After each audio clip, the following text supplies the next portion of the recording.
السلام عليكم. كيف تقوم بإصلاح مايكرو يو اس بي التالفة كالموضح أمامكم؟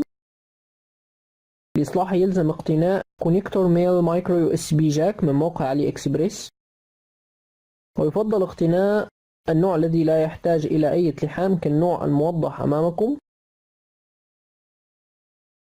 الأغراض المستخدمة: كونيكتور ميل مايكرو يو اس بي جاك، كاوي لحام، فلاكس، قصدير. نبدأ على بركة الله. أولا نقوم بإحضار وصلة USB مايكرو التالفة، ثم نقوم بقطع الجزء العلوي التالف. أنا قمت بقطعه مسبقا. بعد قطعه نقوم بإزالة الجزء العازل الذي يحيط بالموصلات،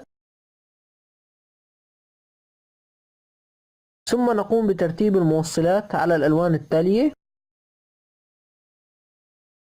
اللون الأحمر، ثم الأبيض، ثم الأخضر، ثم الأسود. نقوم بأخذ الجزء الأول من الكونيكتور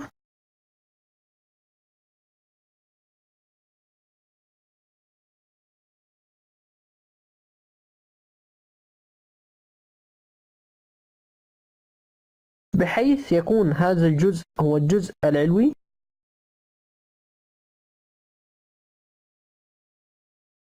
والجزء الثاني هو الجزء السفلي.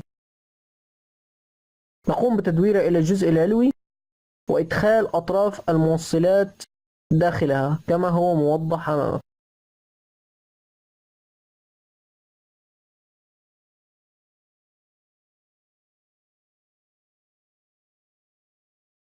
بعد إتمام هذه العملية كما هو موضح أمامكم،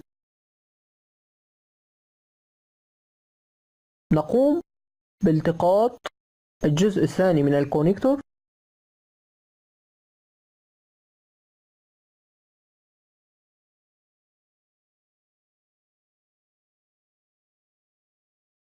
ثم نقوم بوضع الجزء الأول داخل الجزء الثاني كما هو موضح أمامكم. بعد التأكد من التثبيت الجيد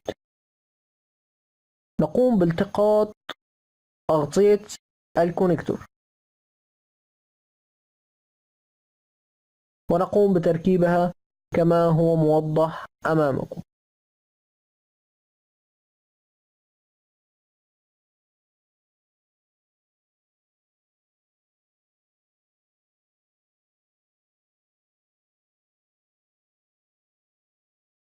ثم نقوم بثني أطراف غطاء الكونيكتور على الكيبل لمنع خروجه.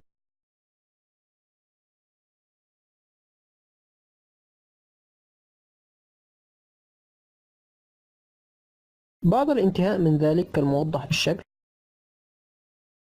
يتم إدخال أطراف الكونيكتور التي تم ثنيها مسبقا داخل النابض.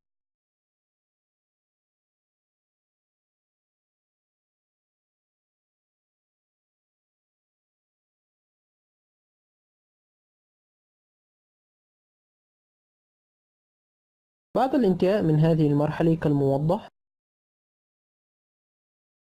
نقوم باستخدام مادة الفلاكس.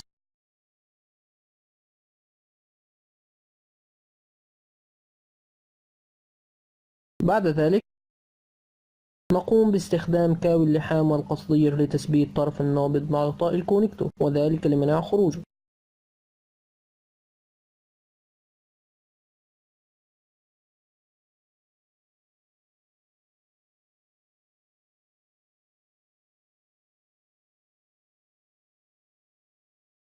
هذا هو الشكل النهائي بعد عملية إصلاح وصلة USB مايكرو.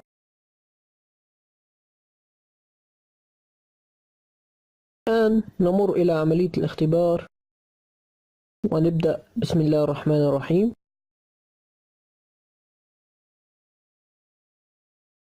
كما ترون تم إصلاح وصلة USB مايكرو بنجاح. إذا عجبكم فيديو لا تنسوا الاشتراك في القناة والدعم. كان معكم أخوكم عمر، والسلام عليكم ورحمة الله تعالى وبركاته.